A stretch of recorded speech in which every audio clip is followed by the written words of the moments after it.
court for 2020. All thanks to Victoria Police. Apply now and TAC ditch the distractions. Well, during the off-season, I've been doing some recruiting and I've come up with a new recruit this season, and that is Ash Brazill. Thank you so much for joining me, Ash.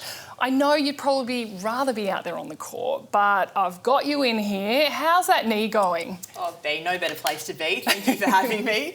No, the knee is doing really great. I saw the surgeon last week and we did think originally it would be a full 12-month, if not longer, recovery.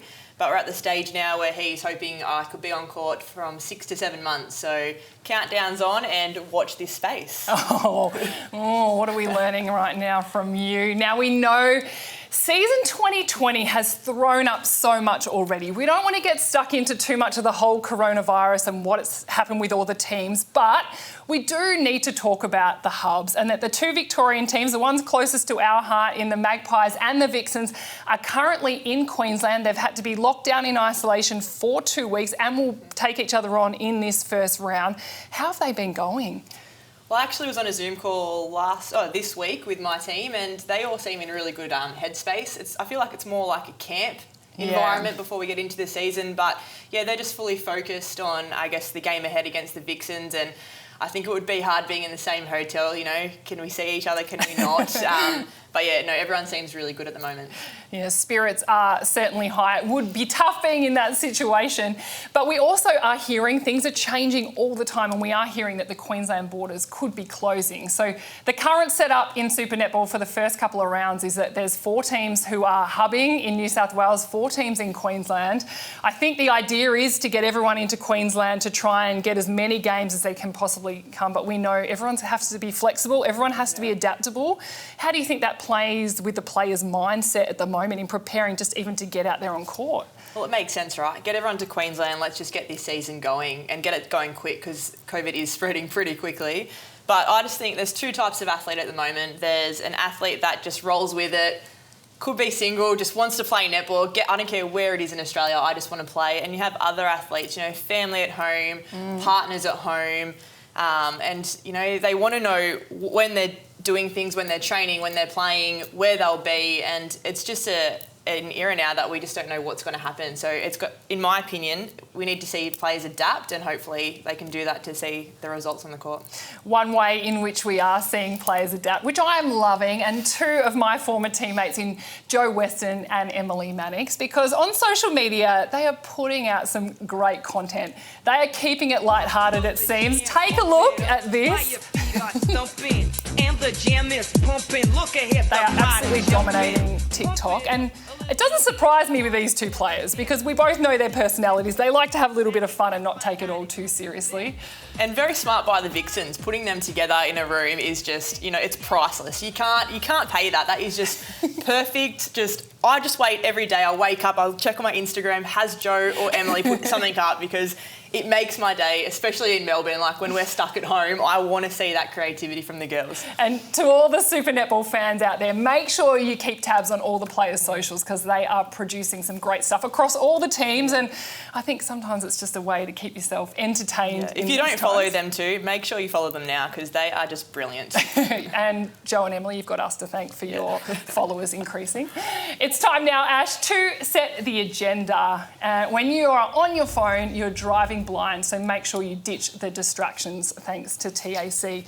My first agenda item, which we have to cover off, is obviously all the rule changes. Now, there's been a lot of talking points coming out of it, but let's focus on the new changes so far, and they were the ones that were just released earlier this week. So player wellbeing is at the forefront of everyone's minds, and so it should be. So some things that have come into play, if you haven't heard already, the bonus point system is just being put on the bench at the moment. We saw that the last few seasons, and it's been great. I loved it. Did you love seeing the bonus point system happen? I loved it, and to be honest, I wasn't a fan at the start of the year, but as the games were happening, I was more interested. I was watching every single game because every quarter became a game. And I was interested as a player, okay, now we need to just get an extra 4 points to beat these teams. So that's another 4 quarters we need to win rather than just winning the game.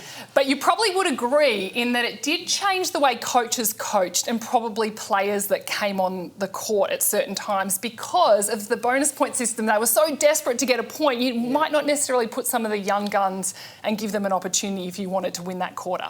Yeah, and that's why I thought we brought in the rule where you could now make changes throughout the whole game. So I guess I was excited for that because we were going to see younger players coming in for 5 minutes here, 2 minutes there. If a wing defence wasn't playing well, your coach could pull you off, have just a couple minutes to chat, and then you're straight back on. So, I guess we could have left it there, but it is gone. Yes. So it breaks my heart a little bit. It is gone, but I think it will be back.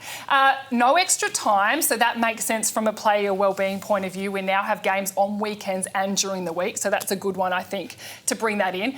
We now know too that teams have been adjusted, so rather than having 10 contracted players, it's now been increased to 12. So there's more players on the bench, more players to be used throughout a game. Interesting though, this came in once the Vixens and the Magpies had already been moved into the Queensland Hub. I know the Vixens had taken 14 players and Collingwood had taken 12 players. How tricky is this for those two teams to now adjust to having 2 extra on the bench and, lucky I guess for the Vixens that they had some extras up there? Well, I think Collingwood are pretty happy with the 12 they've taken up, but now that we can have a bit more flexibility with players, like we took up 2 extra shooters, so that leaves our defence line pretty short. So we've had to fly a player up there now and she'll have to isolate for 2 weeks. So will we have her, I guess, for round 1? Probably not. For round 2, still a big question mark on that. So does it leave Collingwood in the lurch? Maybe, but I do think we have this 12 that could probably beat the Vixens. And it probably comes back to what you said before. Being flexible, being adaptable, that's all the teams and the players can do right now. One thing that was super controversial over the break has been the 2-point shot and the introduction. And the players weren't consulted, the players weren't happy. Ash, what are your thoughts? I'm probably the only athlete that is okay with this. I like a little bit of flair in our game. So if that makes our goal attack have to step up in our games and shoot longer goals to get it those extra 2 points, I think it's brilliant. One thing I'm not for, though, is that it's only for the last 5 minutes of every quarter.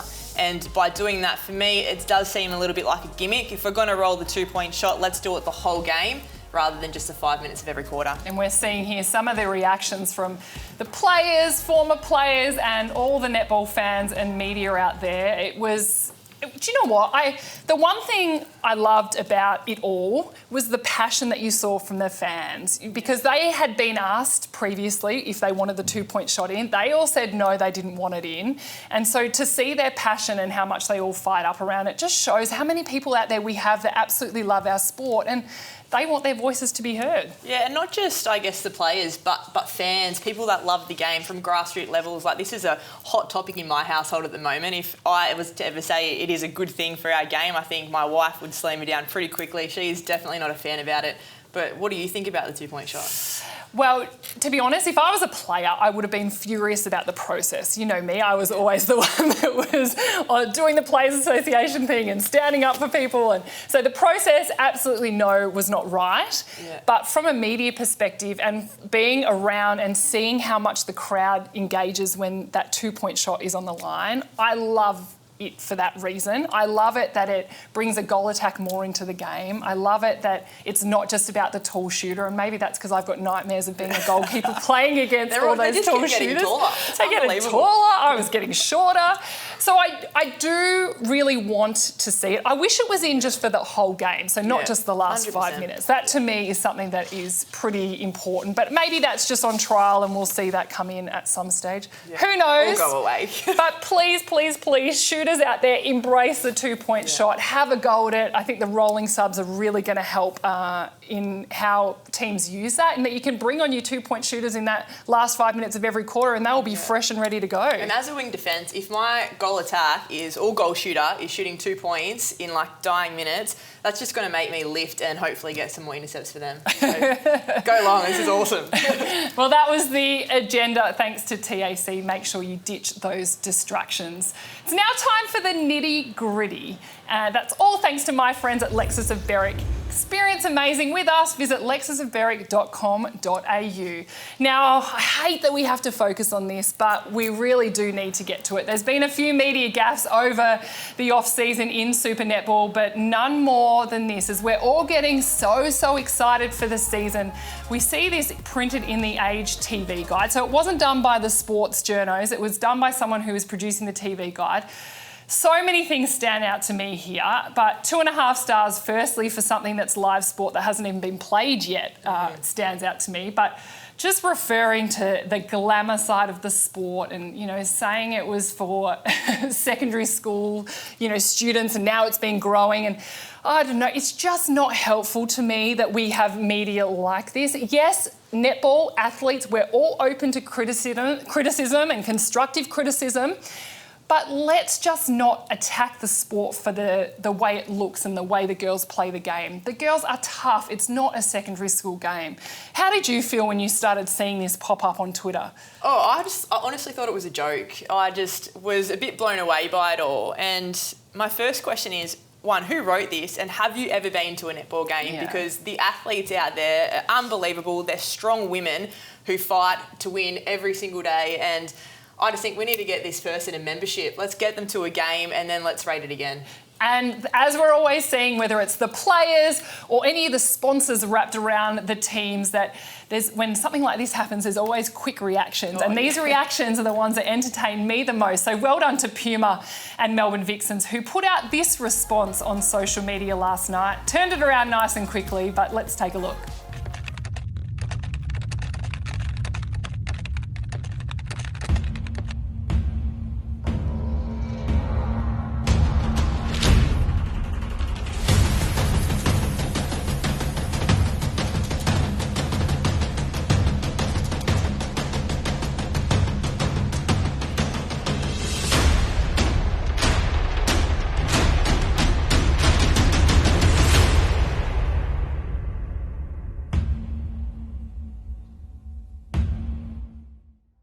And that was the Nitty Gritty for this week, all thanks to Alexis of Berwick. My new recruit, Ash Brazill, she's not just here to answer my questions, she's also bringing new segments to the table this year. Ash Brazill, what is Brazilliant? Well, firstly, B, I did just want my own award to hand out. But Brazilliant is something that I think I'm going to look out for on social media. So there's 3 criteria that we're looking at, especially in this hub world. 1 is good sportsmanship. 2 is good human behaviour, and 3 is paying it forward. So I will keep a close eye on the next few weeks. So it's like an award that you're going to give out each week. Yeah, well, why not? It needs to be mentioned every week just to say Brazilliant. Brazilliant. And what's been standing out to you then for the Brazilliant award for the week? For me this week, it's all about the 2 Queensland teams. So the Firebirds and Sunshine Coast Lightning, both sending care packages to the Collingwood Magpies and the Melbourne Vixens in isolation. So just to be able to do that, I think, is great sportsmanship. Yes. But what do you think about it? Well, I think it's great too. I've been loving all the beautiful messages on social media, but you know what? Me, probably the sceptical me, was like, I wonder what's in those cupcakes or what's in those muffins. So you're expecting a bit of food poisoning, but Laura Sherry and I could not imagine doing that. She's even tagged herself in it, so she just wants to know that, you know, everyone, she makes great muffins, so keep an eye out for that. But another one, just for Queensland, getting the hub life underway. You know, I think big shout out to Queensland government and both Queensland teams to actually making our league go ahead. Absolutely, we're all super grateful to the Queensland government. Now we talk about the round matches. They're not playing. Lightning and Firebirds are not playing any of the Victorian teams. Let's take a look at who is playing who this weekend. We start off with the Firebirds Lightning. Firebirds have really struggled against the Lightning since Super Netball started. Do you think there's going to be any changes in this game and how it pans out? Oh, I think losing Gretel Tippett this year, obviously exciting news being pregnant, but to not have her on the court, I think it's going to be a bit damaging for the Firebirds, so I'm tipping Lightning on this one. Giants Fever is also going... These 2 teams have some great contests against each other. Who stands out for you in this game? I'm going to say Giants if it's played in New South Wales. However, if it does get moved to Queensland, I'm backing in Fever. Okay, and then we have the Swifts taking on the Thunderbirds, the reigning premiers in the Swifts. Thunderbirds are a bit unknown. We don't know someone, like Potgieter, what she's going to add to their lineup, but the Swifts to me seem like they are going to pick up where they left off last season. Oh, their culture just looks too good, doesn't it? I'm tipping Swifts as well. And then the big one, the Vixens taking on the Magpies. No one has home ground advantage. Both teams will still be in isolation at this point in time. I'm going to tip the Vixens. You're probably going to tip the Magpies, am I right? Oh, why wouldn't you? Come on, black and white. We cannot decide on that. So we're going to leave that one and we can't wait to watch and see how that one pans out. It's now time for the final say. Victoria Police are recruiting now. Search police careers and apply now to be a force for good. Ash, your final say. I'm going to throw it to you. Yep, so I'm all about the 2-point hot shot. Someone that, I guess, a name not many people know, but Nia Allen, if she gets on the 12 for Collingwood this week, and I reckon she is a player that you would put on for the last 5 minutes because her 2-point shot, I haven't seen the girl miss yet. So, come on, Nia, I've talked you up here. Fingers crossed she doesn't miss a shot. Well, you know what? It's good to start to learn some of these new names, especially in the netball season, for all the fans to look out for. But a name that has been around for a little while now, I'm just going to throw it out there. Alice Teague-Neald was with the Vixens, was with the Magpies and with Fever now. I think she's going to absolutely own that 2-point shot zone. I cannot wait to see her take it on. Battle of the goal attacks. Oh, I wish I played goal attack and got the chance to have a go at it. No Actually, just on that 2-point shot, as a wing defence, would you defend differently if you knew they were going to try and attempt that 2-point shot in the last 5 minutes? Yeah, I would definitely play it like fast 5. Whenever it was a super play, where you just, as a centre, you'd definitely cover that circle. And I reckon as even a goalkeeper, goal defence, just standing there, let them have the 1 point. It's not worth it. Not worth it. And for my final say this week, I don't want to really admit to this, but I really do think there's going to be a lot of energy and a lot of positivity around the Victorian teams and getting them through, but I think it's going to be really costly that they've been away from home for so long once we start getting into round 5, round 6, round 7. So I don't know what the mental toll will be on the two teams that are away from home, plus add in Thunderbirds and Fever too, who will be away from home. But yeah, I think whatever happens round 1, I think we're going to see it change dramatically as so the was that season round goes 5, through. round 6? We'll flick it back there and make we'll hold you accountable. Does this happen? Do the Melbourne teams keep you accountable? I really hope they do, but I just don't think any of us can underestimate how tough it is for them all being away from home right now. That was the final say, all thanks to Victoria Police. Apply now. They're doing a fabulous job all around Victoria and Melbourne at the moment. Centre Court is all thanks to TAC. When you are on your phone, you are driving blind. Ditch the distractions. And Victoria Police, who are recruiting now. Search police careers and apply now to be a force for good. Thanks, Ash. You were excellent in your first episode. Thank you, B. Bring on the next one. That's right. Bring back Super Netball. I can't wait for this weekend's games. We'll see you again next week.